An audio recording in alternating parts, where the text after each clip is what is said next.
We're live now. Hello, everyone, and welcome to a second edition of the Tasveer Author Meet.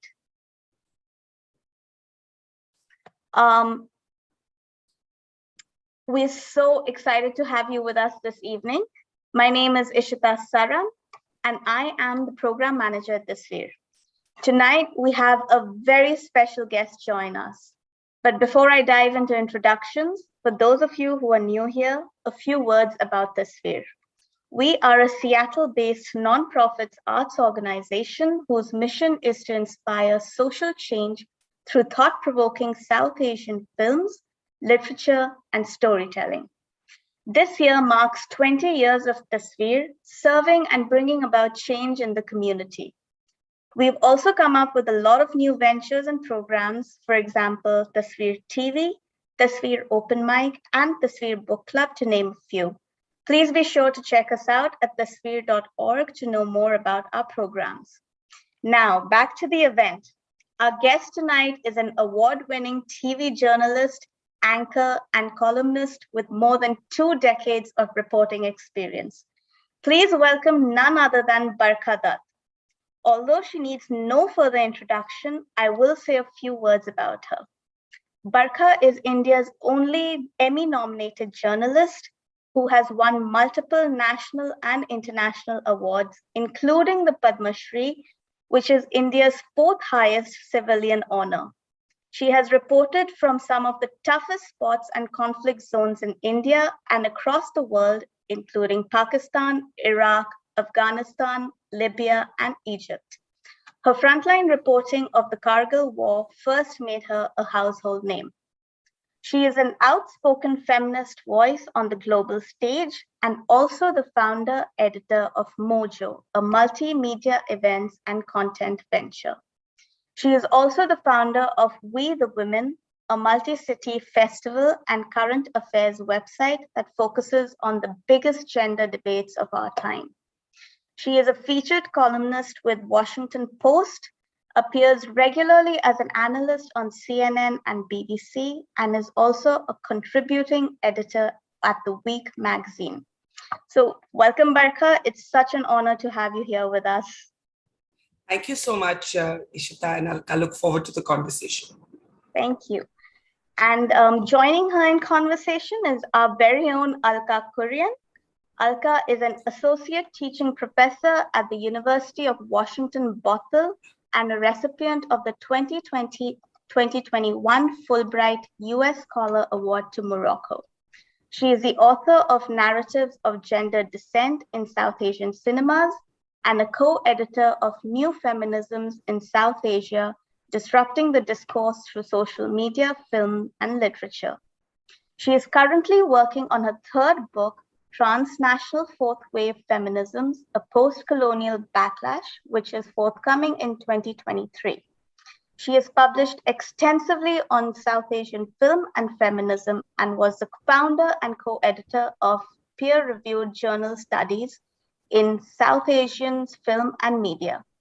Alka is the president of the Tasveer Board, the director of the Tasveer South Asian Literary Festival, and the host of the podcast South Asian Films and Books.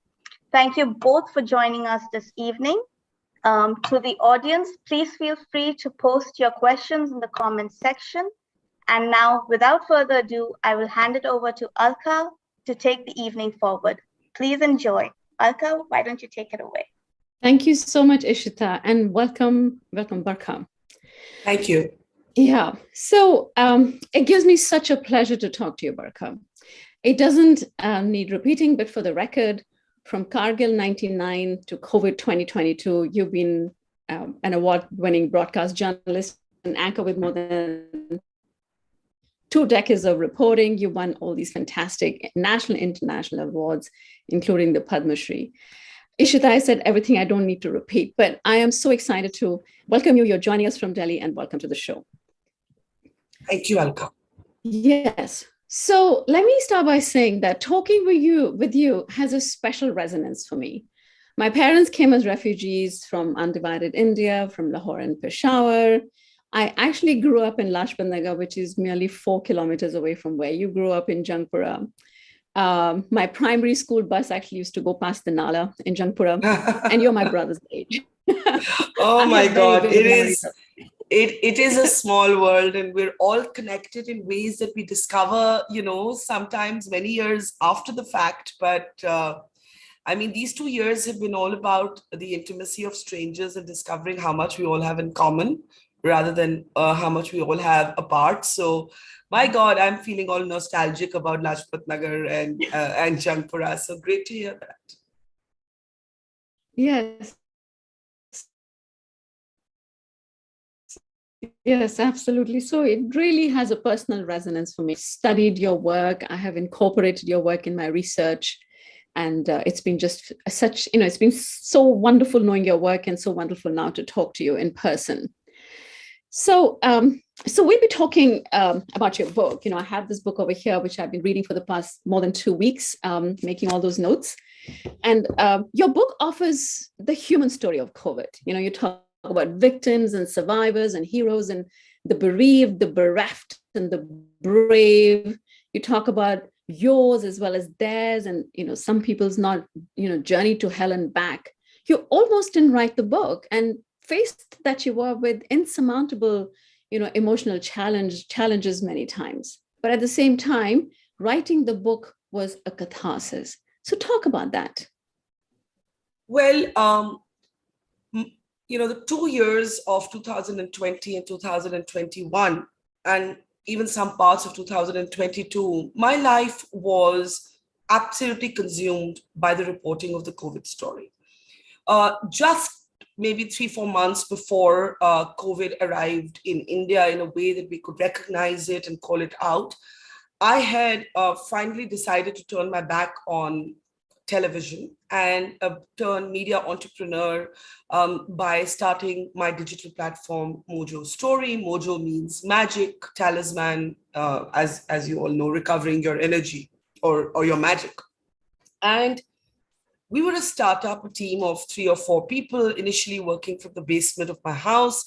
And 3-4 months after, this starting Mojo, I had COVID all around me. And I thought, okay, the day the lockdown was announced, the morning after, I thought, let me go out and see what's happening.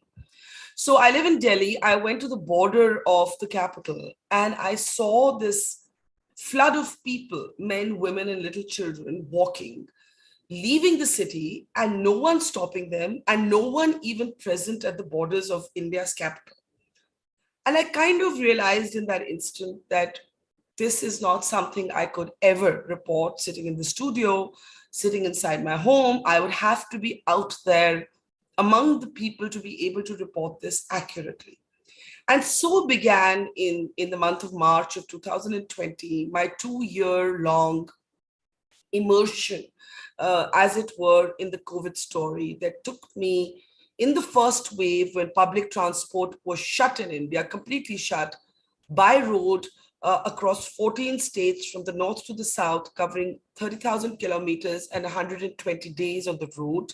In the second wave, the airports were open so we could fly, but I was still pretty much on the road, traveling all across India. When my father got COVID, I was not able to save him. I was not able to protect him. I became the story I had been reporting.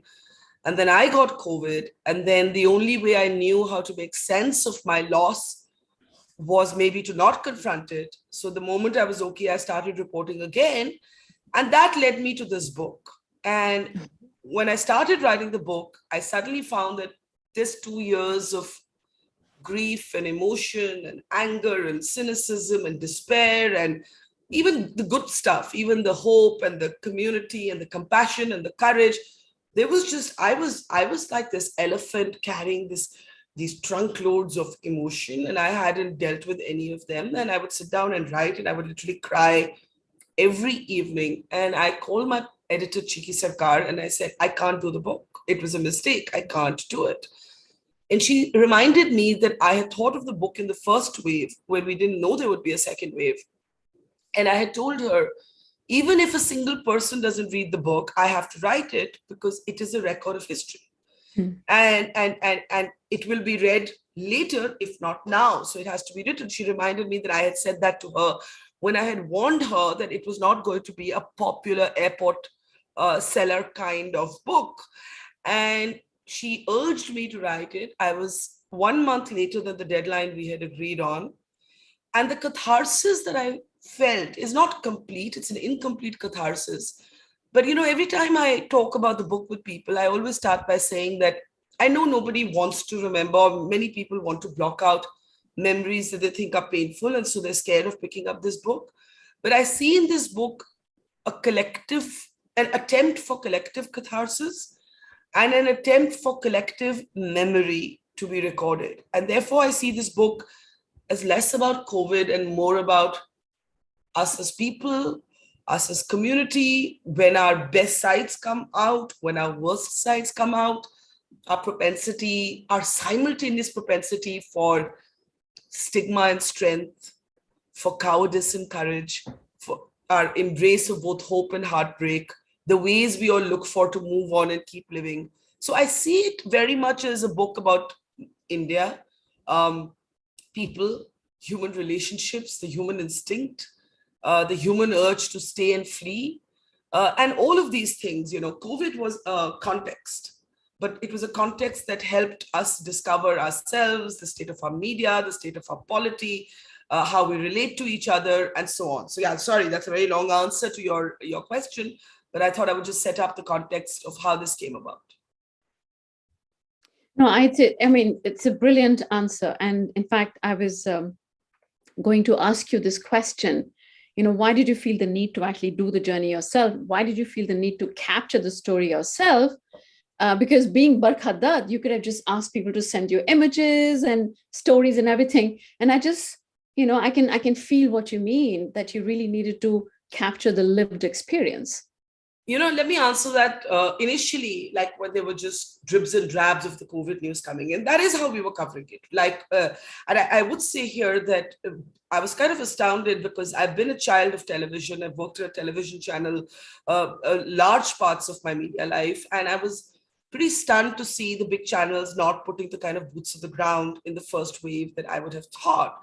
And instead, it was left to independent digital storytellers, photographers, journalists in small towns and cities to actually go out and tell the COVID story. And I remember last feeling this. So initially, yes, we were covering it in this way that we were doing shows and people were sending in images and so on. It all changed after the lockdown. For me, it all changed. The way I was reporting it changed after the lockdown. And I last remember feeling this feeling about, I can't sleep at night if I'm not covering this story directly from the ground during the Kargil war, when I had to fight both my organization and the military to allow a woman to the front. And I kept begging them and saying, I have to go, I have to go, I have to go. And and at that time I had thought, how can I be sitting in Delhi when there's a war unfolding in the high Himalayas, pontificating on this war sitting in Delhi?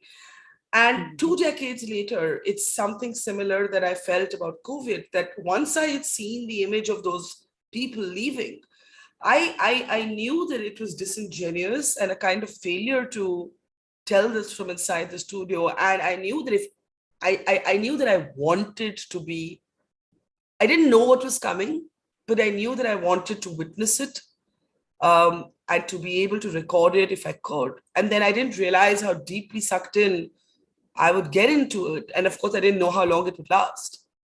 But I had to. It was that have to feeling, Mm-hmm, mm-hmm, mm-hmm. And it comes through so powerfully because, you, like from the very beginning, when you went in this car, you didn't have food, and how you relied on the kindness of strangers. You went hungry, you walked over these little bridges, and you went to villages and hugged people. I mean, it just gives this visceral, very personal experience, which was deeply, deeply moving for me. And at times I had to sort of stop, and I would be so overwhelmed with emotion. I could just feel that so powerfully. So thank you so much for writing this book, because this will be read. So let's talk a little bit about the people, right? Because it's about people. One of the abiding images of COVID is the Great March of the migrants, right? Like during the first wave of the pandemic, we saw the exodus, as you in your chapter, you refer to it as the exodus, the exodus of more than 100 million working class internal migrants being displaced. It's been sort of classed as the largest movement of people since the 1947 partition of India, of the Indian subcontinent. People had lost their jobs because of lockdown. No wages coming in, they lost their accommodation. There was a breakdown of the economic supply chains and the public distribution system. People were forced out of food security. Buses, trains, and everything had stopped. And India, in fact, is the only country that had done that, at least at the beginning of the lockdown. Literally, people had no option but to walk from cities to their homes in villages across thousands of miles. And in fact, these villages is where villages actually survive on the wages, or at least a fifth or sometimes even a half of their wages that have been sending them home. So they walked back home, walking at night to avoid the sun, smuggled in by trucks, for example. The state bureaucracy is missing. There's rage and helplessness. So talk about that experience. So I think clearly, as we've seen in much of the world, including in the United States, where you are right now, there was a lot of panic in governments across the world. Nobody had prepared themselves for a moment like this, and mistakes were made, I guess, in every country, and they were made here as well. One of the mistakes in the first wave was to completely either overlook what would happen to millions of daily wage workers who didn't have permanent homes, who often lived in temporary shelters, let's say, for example, at construction sites. A lot of these workers were farm hands or construction site labor, and they would be given this sort of temporary accommodation at the place of their work. So one, there was a kind of invisibilization of all of these millions of our poorest citizens when the lockdown was announced. Mind you, I'm not saying the lockdown, I'm personally not a fan of lockdowns, but when the lockdown was announced, India was simply doing what the world was doing. The world was locking down, so it looked like a global template. So we went with the template. However, we didn't prepare for the fact that something like this could happen. And the reason that we were unable, as it were, to prepare for it is because we did not think that the poor, possibly we did not think that the poor have the same emotional needs as the middle class and the upper middle class and the rich. And let me explain to you what I mean. Of course, there was an economic reason for poor people to take their children and walk hundreds of kilometers to their villages. But there was also a psychological reason. If you think the world is going to end, or it might, you want to be with those you love. After all, didn't we run special Air India flights to bring back people from all across the world who wanted to be with their families in this moment of crisis? We called it the Vande Bharat mission. It was a great mission. I applaud the mission. But we didn't run a similar mission to reunite the poor, just like we ran special flights. We could have considered running special trains, but obviously there was a fear at that time that if you run these trains, the virus will carry you, the virus will go with the workers back to the villages. Whatever the thinking was, it was an overlooked piece of the puzzle. And then the second shocking thing that happened was initially how little people cared, right? So let's say you had these people walking.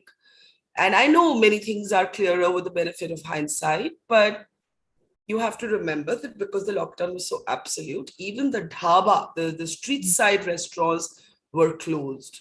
So there was, even if they had money, which they did not, there was no food available on these long marches home. So these men, women, and children were often walking barefoot in the scorching heat, sometimes in the darkness, with a packet of Parle-G glucose biscuits and a little bottle of water, and the last meal that they had packed up in their little sort of saris made, little potlis is called in Hindi, little sacks made from a torn bit of a sari that is no longer worn. And after that, there was no food. And, today I think that petrol pumps could have, on the highways could have been converted into night shelters. You could have had food distribution, and all of that came, but it came very late. And it took me a lot of effort, but also effective storytelling, because there's no substitute for that, to get the audience to begin caring about what was happening on our highways, because there was an attempt by governments to pretend it wasn't happening. And, I think for me, there are 2-3 things that remain from chronicling those journeys. I remember the image of a roti, piece of stale bread on a railway track, which is all that remained of workers who had attempted to walk home, spent the night on the railway tracks thinking it would be cool, and the police wouldn't find them there because the police was actively, after not being present initially, was actively stopping these workers from crossing the border later. And a goods train, there were no passenger trains running, but goods train, freight trains were still running. And a goods train ran over them while they were asleep at 4 a.m. in the morning. And you had 16 men die on the tracks. They came from a remote tribal village of Madhya Pradesh. I later went to that village and retraced the steps of, how they had left their villages for the cities to work. But all that remained of them was that little piece of chapati. There was Mukesh Mandal, a painter, a house painter, construction site painter, who sold the only asset that he had, and a number of workers did this, their phones. And he sold his phone, and he sold it for 2,000 rupees. He bought a table fan, and he bought wheat and rice and lentils, and he went home to give it to his wife, Poonam, and she was very happy to have received food and a fan, and she felt a little better about life. And then the next morning, he took his wife's sari cloth again, tied it to a bamboo pole, and took his life. There was Ranveer, who was walking home from Delhi to past Agra to his village in Madhya Pradesh, who calls his sister from Agra and says, I'm really tired, I can't walk anymore. I'll just stay the night at the railway platform here, but I'm feeling really tired. Is there any way you can come and get me? And this, instead of being a lockdown, was being treated as a curfew, a police-enforced curfew. And the family is struggling to get permission from the local authorities to go and get him. But before they can do that, he has a heart attack at the railway station and he dies. And all that the family is left with is that last phone call, which the sister recorded, and I heard that phone call where he's literally desperately begging his sister to come and get him. And there are a million such more examples that I chronicle in the book. And this was the beginning. And so my tryst with COVID reporting began with the humanitarian crisis rather than the medical crisis.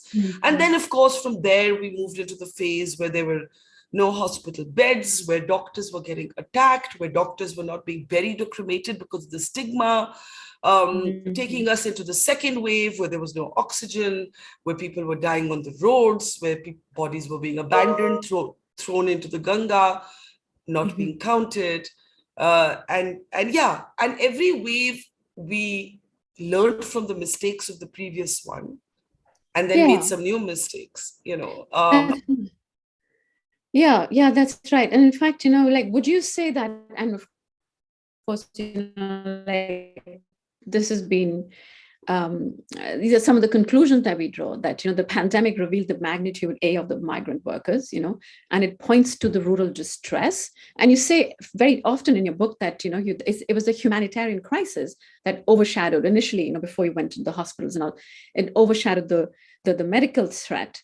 And it also, reveals the migrant crisis also reveals that the image of poverty that India has been trying to get rid of for decades, it's come back. India is a poor country. That's what the stereotype was in the 70s and the 80s. In fact, we'd forgotten the poor. We'd forgotten, we'd ignored the poor. Even Bollywood ignored the poor. If you remember, there were films like, Mother India, of course, that's one of the earlier films. There were films with Dilip Kumar and Raj Kumar and all of these films that were set in rural India, where the rural protagonists were what gave us, it helped us imagine India and make sense of India, but they were forgotten. But then you see them again on the road, hundreds of thousands of them. Yeah. So, the poor are still a majority.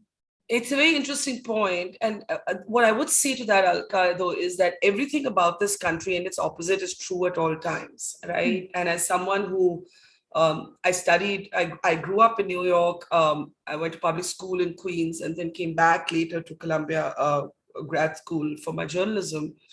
And I remember being frustrated with the stereotypes that were used to define my country and to define my reality. And I agree that the sort of postcards of poverty narrative, which was a singular narrative used to talk about India, was extremely irritating. India was a fuller story. But in their attempt to become a fuller story, we wanted to erase that story, right? So of course, we're also the technology parks and the software giants and the people whose education system delivers us to be some of the finest employees that you can have. We're the model sort of immigrant community in the US and elsewhere. We're all of those things. We're a very complicated, multiple reality country. But in seeking to be this sort of complex layers of reality nation, you can't erase out one layer of your reality, right? And I think it came back, the inequality, the stratification of our country, of our people, everything that was already unequal was exacerbated by COVID. And it forced us to stand up and take notice, because you initially did try to look away, and then it was so stark that you couldn't look away anymore. And one of the points I make is that we were constantly told that this virus is the great leveler. It doesn't discriminate. It treats everybody the same way. Well, yes, it's true that we were all shadowed by the pandemic in some way, but it didn't treat all of us the same way. Wherever there was an existing inequality between the rich and the poor, the city dwellers and rural India, between men and women, among castes, wherever there was an existing inequality, it got deepened because of structurally how things were organized in our country across decades. It didn't just happen now. And the virus and the pandemic exposed that in such a sort of naked and stark way. I think I say in the book somewhere that it was like an X-ray machine looking into our insides, and that's exactly what it was. Mm-hmm. Like you call it an MRI. An MRI, okay. Yeah. And of course, I'm not at all claiming that, the third world people are a monolith. I'm not saying that at all. I'm not trying to at all portray a monolithic image of India, but it did expose, it did sort of go through the entrails of India, the labyrinthine entrails of India, and showed, the other reality that we had probably been trying to forget or ignore, and it just sort of came to, you had to come face to face. And I think it's natural to demand a multiple sort of set of narratives about your nation, about your reality, but not at the cost of forgetting one of the key parts of your own reality, or not forgetting, but wanting to pretend it doesn't exist. And as you said, the movies, but it's very interesting, I think you have to also, I mean, it's a slight deviation, but there is an aspirational quality to India's poor as well. And I think I was thinking about what you said about movies, that why do the movies about the rich and beautiful people do well when they do well? And I think that it's because you have set an aspiration of social and economic mobility, even for those who don't have it, wherein the extremely poor will also, weddings have always been a big thing in Indian tradition, but now that you see a certain kind of, dance ensemble, in your movie weddings, I mean, the poorest Indian will want that kind of, some variation of that kind of wedding. So there's this kind of aspirational quality, maybe a kind of fantasy world for a bit that has, entered the collective imagination of our country. But that's a deviation. But I think that that's a very important point, the place that cinema plays in India, as a unifier, as, like, it's not just movies, but the songs and the deification of some of the actors that that play the roles, like we'll never forget Amitabh Bachchan for what he did, like starting from the 1975 films of Yeah. Angry Young Man till what he is today. Absolutely. Yeah. I think, that is a very important point, and it's worth remembering. So can we quickly talk about what you refer to as, the COVID pandemic became the Indian public health's 26/11 moment. So, I mean, there are three kinds of things happening. On the one hand, there's a social violence, right? On the second hand, there's a structural violence. And underneath all of this, underneath this spontaneous violence, this rage, supposedly spontaneous violence of patients and families towards healthcare workers, there is, this rage that has been simmering for decades. So when you talk about social violence, the healthcare workers, as frontline healthcare workers, they come under attack by members of the public, right? They're celebrated as heroes, but they're stigmatized, right? They live in fear of the mob. Like you talk in great detail about nurses being evicted from rental accommodation, then doctors, COVID positive doctors stigmatized, etc. And then doctors themselves, they are coming under the structural violence, working under massive resource deficit, long hours of work, poor salaries, harassment of police and politicians and even the media, and poor infrastructure, etc., etc. And then with the people, I just wonder if you want to just talk to us about when you say that the public health has never been a priority for any of the successive governments because, the Indian middle class didn't need it. I mean, well, at least the upper middle class, I would say, Yeah. not the middle class. Yeah. What you call structural violence and I call structural inequity, which then manifests itself in forms of violence and marginalization and abandonment by the state. I think one of the points I make is about the relationship between the citizen and the state. And the point that I make is that what I saw in the pandemic was the state was too present when it was not required and too little present when it was really needed. So when you needed a benevolent, sort of kindly state, it wasn't there. And when you didn't need a kind of tough guy state, it was being a tough guy. And when you really wanted the state was at the borders when the workers were walking outside hospitals where the gates were shut to people, rich and poor both, by the way, because there was no oxygen inside, and people were going from hospital to hospital, dying in ambulances. That's when you needed the state. You needed the state to tell people what to do, where to go. So one of the things is about this nature of relationship between the citizen and the Indian state. Why did I call it I call the second wave, not the first, the 26/11 of the public health system, because somewhere after the first wave, Indians, both people and government, convinced ourselves that we had put the worst behind, we had dealt with it better than the rest of the world. Our mortality figures as a percentage of our population were not that high. Maybe we were like these people, this white world was too delicate and fragile, and we were the tough guys, we'd all had our BCG injections, we'd all had water off the pavement, we were accustomed, we were tougher in our system. I don't know what we thought, but we all obviously got lulled by this first wave into thinking that nothing too much worse was going to happen. And then the second wave hit.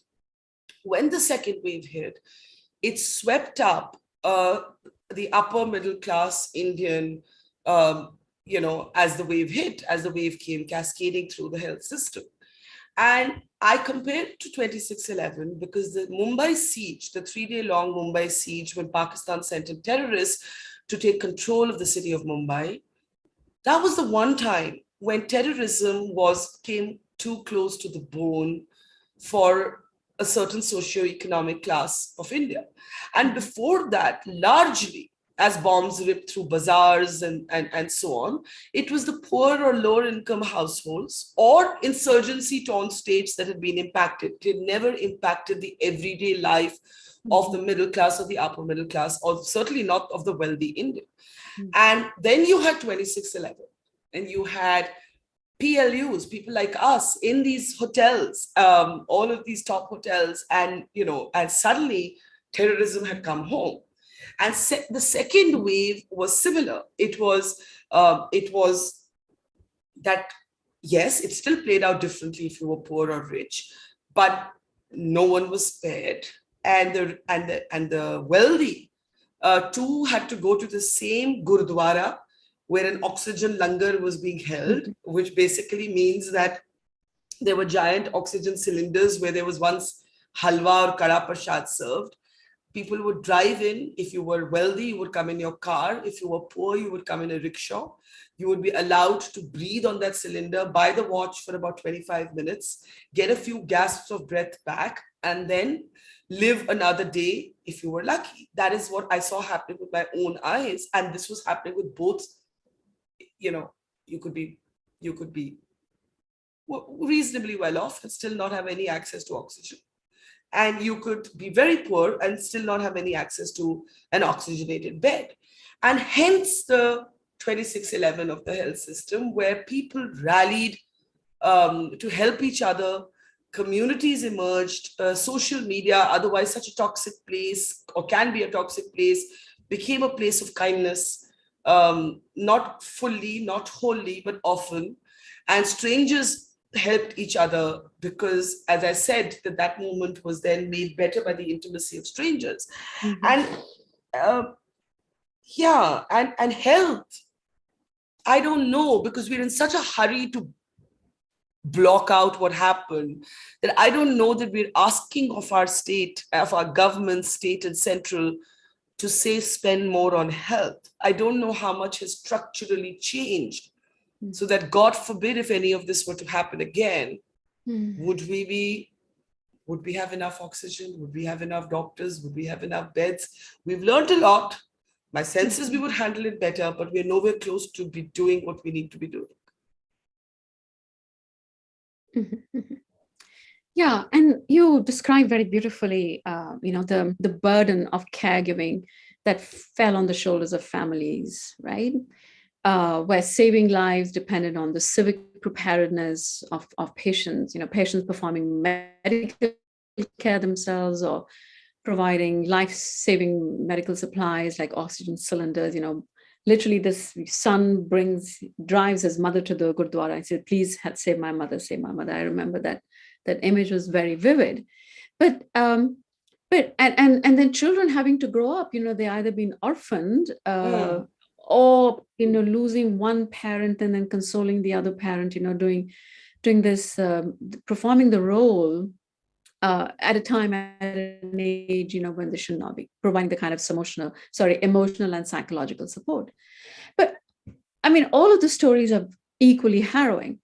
I was really moved by the story of Leelavati, the loneliness of the elderly. You found this elderly lady at the railway station in Mumbai, and you say that we take such great pride in the whole idea of family, the community. But at the same time, what you saw, and I'm sure it's still happening, is the rise of the abandonment and destitution of older people during the COVID pandemic in India. People were willing to pay money for the care of their parents.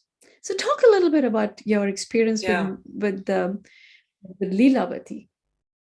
One of the things that we like to say in India, and we still say it, is that, we need to live here. We can't live, even if we've considered, let's say, living in Seattle where you are or elsewhere outside India, is that the idea of family is too sacred to us to be able to live in a Western world that sends their elderly to homes and hospices. And oh God, Indians would never do that. That's what we believe. That's what we tell ourselves. And largely it's true. However, in this pandemic, I saw so many things that I'd never seen before, including many decisions driven by fright, like leaving bodies, abandoning bodies, and abandoning the elderly became an extension of that, because there was economic pressure, there was fright, there was a kind of psychological dysfunctionality. And of course, we just never talk about the fact that even before the pandemic, there are old people in our communities who are basically left alone. in particular women, uh, carry this burden in a very different way than men. And so it was that I met Leelavati in a synthetic polyester. I can never forget the color of her sari. Like every time I close my eyes, I can see her in her orange sort of synthetic sari with the hints of blue and brown in it, sitting on the pavement outside the railway station in Bandra in Mumbai. I had gone because the trains had started to take the workers home. So I had gone to cover that story, saying, okay, the trains are here, yay. And when I went to the station, the trains had already left for that day. There were special trains. So they weren't the routine train lines that were open, special trains that were taking workers home. And I found this lady sitting there alone weeping. And there were a bunch of good Samaritans who were distributing boxes of samosas and, little cardboard boxes, one samosa, one packet of biscuits. I got her one of them. And I said, have you eaten? And she said, no, but she put the box away. And I said, why aren't you eating? Why are you putting the box away? And she said, I have no money and I need to save this food for later. So I said, why are you here? So she basically told me that she had come from Delhi to Mumbai because her son, pre the pandemic, had not been well. And he had requested that his mother come and look after him. So she came to look after him. But since the lockdown, he didn't want her around anymore. He felt she was an economic burden. And he basically hit her and threw her out of the house and said, I don't care where you go, just leave. And she had 3 other children, but nobody wanted her. So I said, why do you want to go to Delhi? And she said that she used to live with her husband in Delhi. Her husband had since died, but it was the only city that was somewhat familiar to her. So I said, well, what will you do when you go there? And she said, I'll beg. And she actually meant it. She had thought of her life as someone who would have to be a street beggar. I said, where are you going to spend the night? Because there were no trains that day. And she said, I'll stay here on the pavement. Now, mercifully, after I filed this report, the Indian Railways stepped in. They took her in and they gave her a place to stay. And once she reached Delhi, there were people who came forth to look after her. Old age homes got in touch with me. There were other NGOs. So she did get help. But I was struck by how much, that one story that I did, I had people writing to me from across the world wanting to help her. It was insane, the kind of response that 10-minute conversation, it was just 10 minutes with sitting with an old lady at the Bandra railway station talking to her. And I get calls to this day, people who come onto Mojo for the first time and they see that video and they're like, can we help this lady? And I thought, I tried to think of it and I thought, is it our guilt? Is it that we think of all the things we could have done for our parents that we haven't done? Is it our fear that we think we'll die alone? We'll end up like Leelavati? Is it the changing social fabric of our reality where large, sprawling, connected Indian families are breaking down into nuclear families? And if there's friction in the nuclear families and there's rising divorce and separation, that the nuclear family isn't what you know it to be, that fear of being alone, that guilt, that longing, it's all mixed up. You look at Leelavati, you think of your parents. You look at Leelavati, you think of yourself. You look at Leelavati, you think of your children. It's everything. And I think it became like this every woman, every man story, even though it wasn't really happening to every man and every woman, but that fear that it could, that it might. What if it does? Have we done enough? What if we grow old like this? What if we are abandoned? What if we are left to die? What if our children don't look after us? Have we looked after our parents? I don't know. It was all of those questions triggered, I think, by this one lady who then became this universal trigger, universal, at least in the Indian context, for the relationship between our society and our elderly, our parents and our children. And I think just the individual fear of what happens when we grow old. Yeah. You put it so beautifully. And this is a segue to my next question. I'm also very, very conscious of the time. So I'll ask you my last question, and there's a bunch of audience questions. And I hope you have time in your calendar to answer all those questions, because it is just an important moment for all of us in Seattle and our, worldwide South Asian community who's, listening to you. So I wanted to talk to you about your parents. your story about your mother, the feisty, unafraid journalist who died young, your father who raised you and your sister as a single parent, and who put wind beneath your sails and, gave you all the confidence and made you who you are today, telling you, well, when it can't, no, when it gets tough, you just have to, things that can't be cured must be endured, although you challenge him later on that. But he left, he left traces in your life, the sound of music, which you can't listen to. You don't want to listen to music anymore. The rustling of papers of books that he used to read, his trains, the clocks. Okay, fine. Oops. Priyali, you need to mute yourself, please. Yeah. Sorry, go ahead. Yeah. Right. Okay. So like your father very much reminded me of the character Jose Arcadia Buendio in 100 Years of Solitude, because he would sort of love to work with all these things. And you lost him to COVID. It made you think, exactly as you were saying, made you think about all the what ifs and if onlys, and if you'd paid more attention while he was still alive, and the ambulance that specific ambulance that you shouldn't have taken. That was one of the most moving chapters in your book. Talk about him, and your parents. Yeah, so we grew up as a sort of children of a trailblazing mother. I've often been described as India's first woman at the front line of a war, but that actually was my mom, who in 1965, as a reporter at the Hindustan Times, a job she had to fight to get because women in those days were only employed in newsrooms to cover flower shows, as her recruiter told her. She had to fight to go and cover the war. And in fact, the paper didn't officially let her go.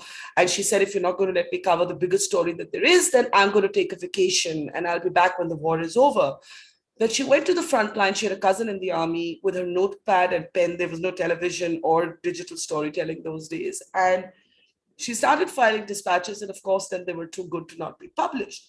Now, I had grown up with this kind of role model, and she was a larger than life presence, and she became even more sort of giant in our lives because she died when I was 13 and my sister was 4 years younger.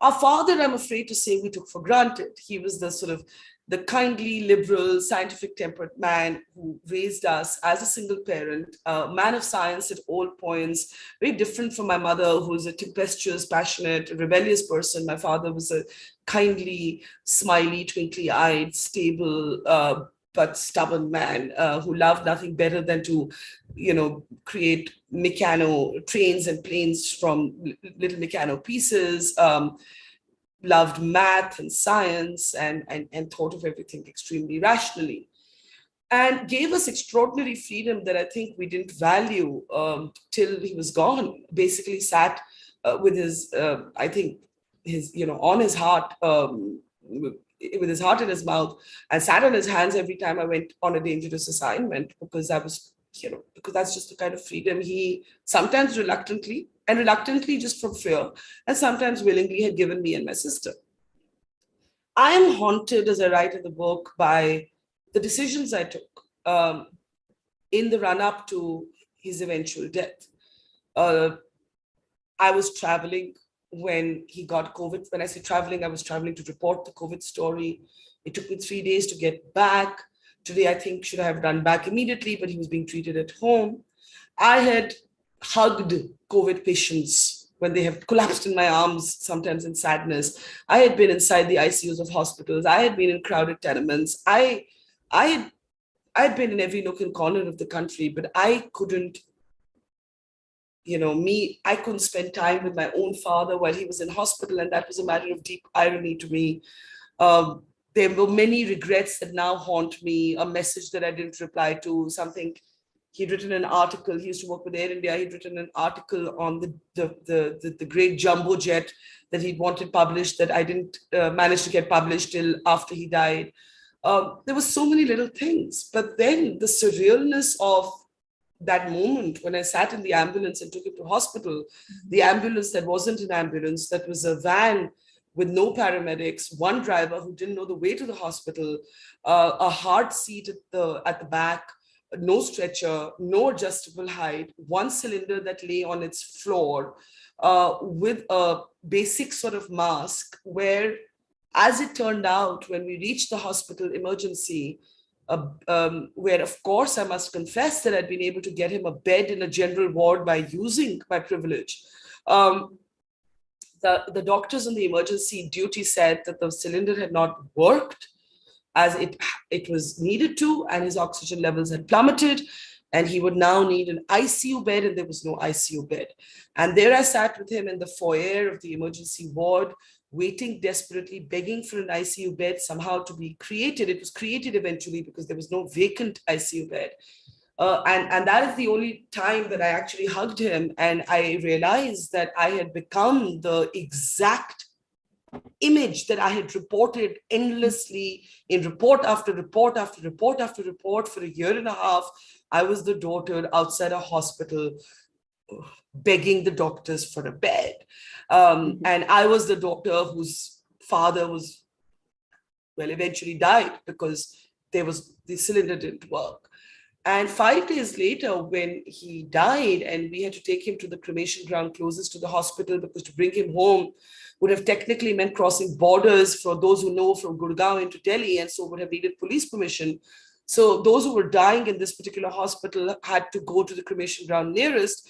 And there were so many people that there was no space at the cremation ground, and a fight breaks out at the cremation ground. And we have to call the police again using privilege to say, please help us cremate our father. And again, I am the story that I have been reporting, of the crowds at cremation grounds, of no space, of wood running out, of people squabbling, and more bodies than there are, than piles can be made possible for them, and so on. And I go home that day, and I'm feverish, and I test positive for COVID, and then I don't know what to do with myself because there's the loss of my father, and there's the physical illness, and then I don't want to accept any of it.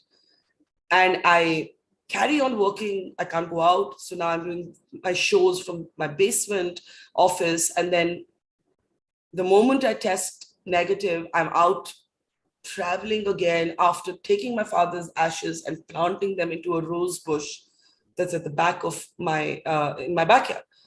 I write in the book that I had so eulogized my mother that I don't think I appreciated my father while he was alive. And while I'm haunted by the ambulance, whether the cylinder didn't work and whether I should have taken him to hospital and whether I should have let him die at home if he had to die, and could I have got him vaccinated earlier, and would he have lived had the vaccine rollout been sooner, and all of those questions. The questions that really plague me are that when he was alive and healthy and well, what about all those times that I snapped at him and I got impatient and I didn't return his phone calls and I didn't spend the evening with him and I went out and did something else? And I think there must be people all across the world who are carrying that kind of what if. And I think, music, I lived with my father in Jangpura Extension, the refugee colony that you referenced in the beginning, till I was 40. And I haven't been able to, since his death, climb up the steps of my old family home to the room in which he lived. I have not been able to hear a single piece of music because my father loved music. Music was on in our house the whole time. And it triggers me ferociously into tears. So I don't listen to music anymore. And so life changes in the smallest ways. If I were to tell somebody, oh, the biggest impact in my life right now is that I can't hear music, they'll be like, what? And you just find and I remember I read this book about this, I forget what the book is called, but there was this Korean American woman who said that every time she would go to the supermarket to buy some particular kind of soya sauce, she would feel like she was going to faint in the aisles of the supermarket because it would always remind her of her mother.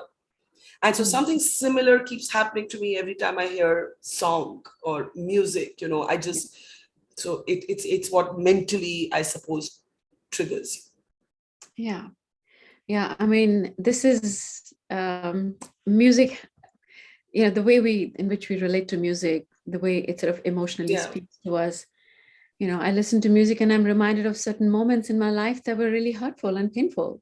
I'm reminded of my moments in my life that take me to my childhood, So music plays that very important role. And I can, in addition to that, I can understand this feeling is universal, do we do our parents, or should, we all have, these doubts doubts, these dilemmas and these regrets and, what ifs and if onlys. And, we carry this burden of not doing the right thing at the right time and then living with the guilt and the burden of that guilt for the rest of our lives. Yeah.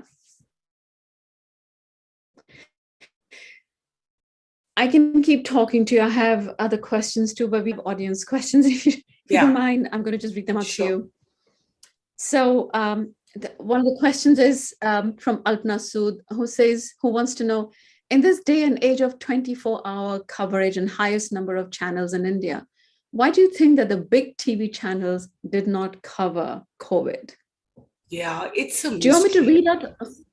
Yeah. Sorry. No, go on. Sorry. Alpna, I don't understand it.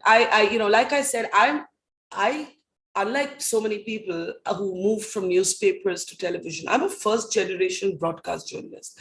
I know the power of visual storytelling. I know what TV at its best can do. It's a different matter that we rarely see TV at its best now in India. That's a different debate. But I know what it can do. And it didn't do it. And I'm saying there'll always be, some of my friends in media get very angry and they'll start saying, but there was this reporter, there was that reporter. So of course there were exceptions and there were young reporters in channels in some cities who did a great job.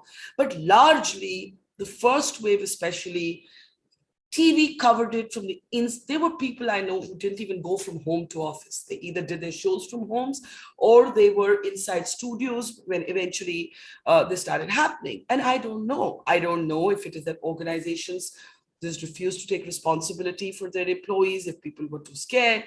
None of it makes sense because, as journalists, we sign up to do our work, especially in moments of crisis. It's like a doctor saying, I won't go to hospital, or a nurse saying, I won't go to, I'm not comparing ourselves, we're not that worthy, but I'm saying there are certain jobs that are meant to be done in moments like this. And of course, no one is saying you're not going to feel some fear. Everyone feels some fear, but you have to do it despite that fear because that's your job. A soldier doesn't say, I won't go into battle because I'm scared that I might die. A nurse doesn't say, I won't go on COVID duty because I might get the virus. And a journalist cannot say, I'll just stay at home because you know what, I don't want to go in. You take your precautions. You as much as you're aware of them, as much as you know them. And you do your best job. And it is extremely, well, at one level disappointing to me, but at the other level, I'll tell you what's heartening.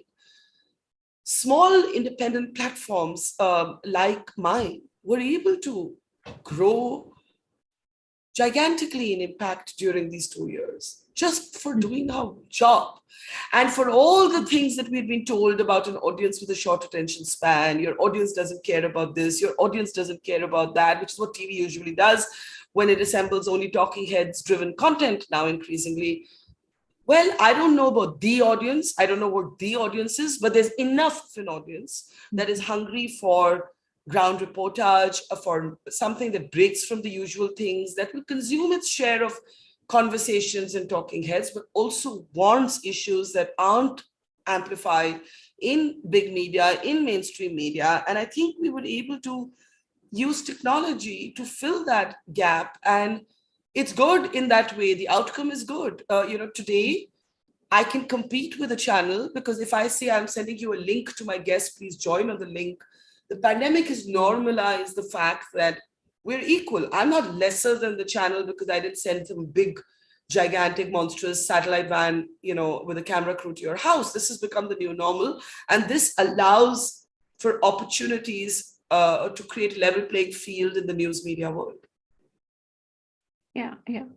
I mean, like we live in the world of social media, and much as there's a lot of things that are terrible things that are happening with social media, the internet has freed us in a way unimaginable. There's a question from Sheikh. Your thoughts on the state of the social contract in India?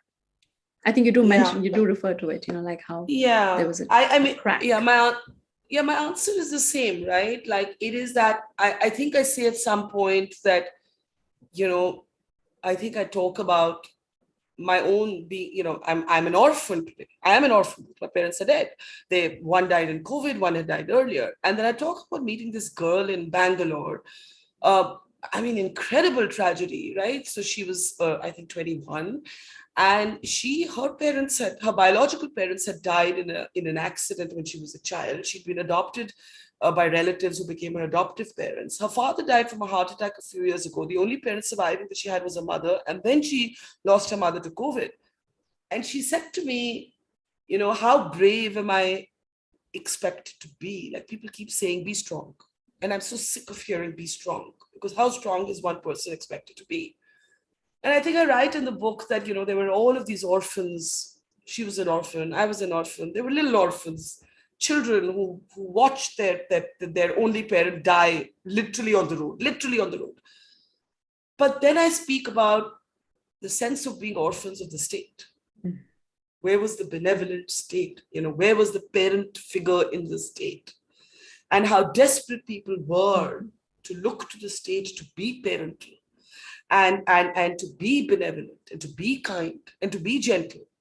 The state was like a strict draconian school principal without any shred of softness. For a large part, I'm not saying that the state deliberately set out to do that, but the way structurally things are organized. Let's take the police, for example. I find the police a perfect metaphor for the contradiction that is India. Policemen and women were definitely frontline workers, first responders. They were out there when nobody else was. A lot of them were exposed to COVID. I even remember reporting on a police officer whose hand was cut off by extremists when he was trying to execute the lockdown. At the same time, the police was weaponized to be the face of this draconian state. And so the police ended up being both. And, I remember interviewing this man, Ram Pukar, who was walking home to Bihar, and his infant child died. His wife was calling, come home. And he had no way to go home because there was no transport and he was walking home. And then he gets trashed by the cops. And he's just barricaded at those barricades. He's sitting there weeping, and he gets a phone call which tells him that his baby has died. Mm-hmm. And he's, that beating. Or then there was this story that I do about Manoj, who's a rickshaw driver, and he can't drive the rickshaw anymore because there's a lockdown. Now, how does he buy food for his children? The food in the grocery store is too expensive. He thinks he'll go to the wholesale market. He walks longer than he intended to because the wholesale market is at some distance. The police catches him, beats the hell out of him, puts them in his van, drops him outside a hospital, which is now a COVID-only hospital.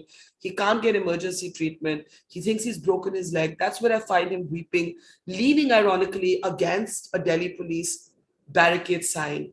Mm-hmm. And I then pick him up, get the doctors to come out, give him basic treatment, and he goes home. And, so you see this hunger for the benign state. Mm-hmm. You see this need for the state to leave you alone at times when it doesn't. The state is intrusive when it needed to be. The state is over-centralizing when it shouldn't. It isn't decentralizing when it should. It's a very complicated relationship, and the state is many things, right? It's local government, it's state government, it's federal government, central government. But largely that's what I would say. Yeah. We have only 5 minutes. And if you can quickly respond to this very important question, which is about, how the television news, and this is a question from Veena Rao, how television news has gone from balanced, fact-based reporting to angry journalism. What's your take on this?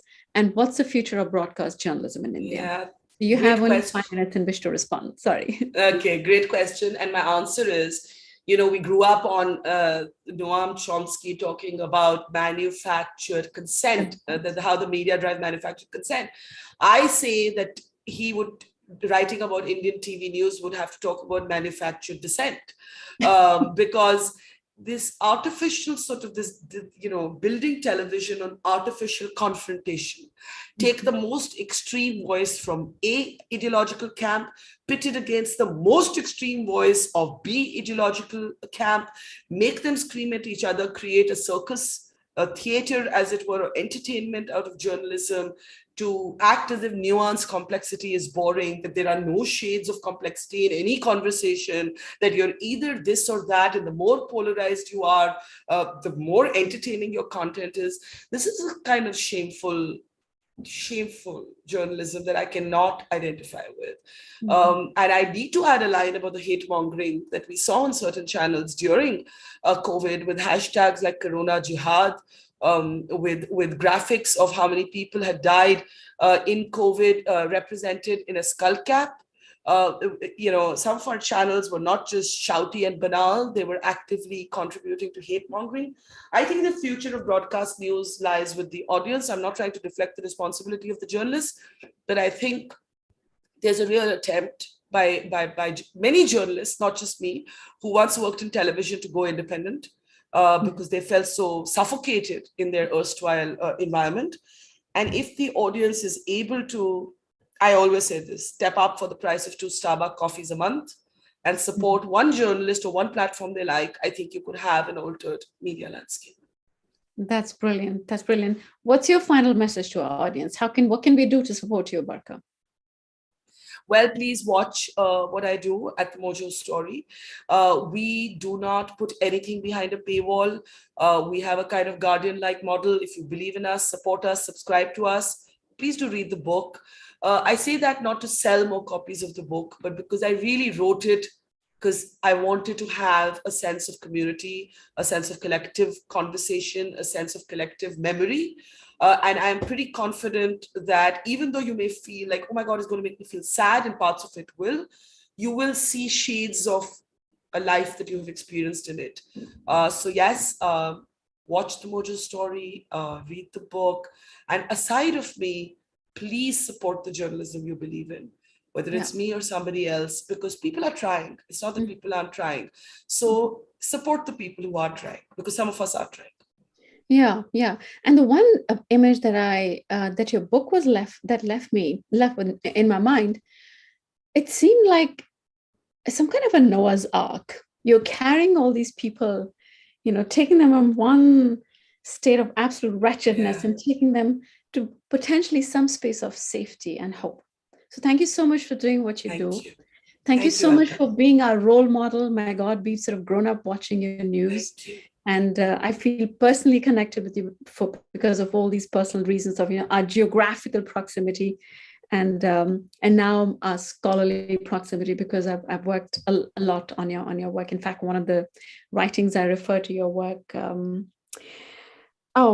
I'm probably digressing. I will be sure to look it up, and please do share it. I'd love to read it. I will definitely do that. Thank you so much for your time.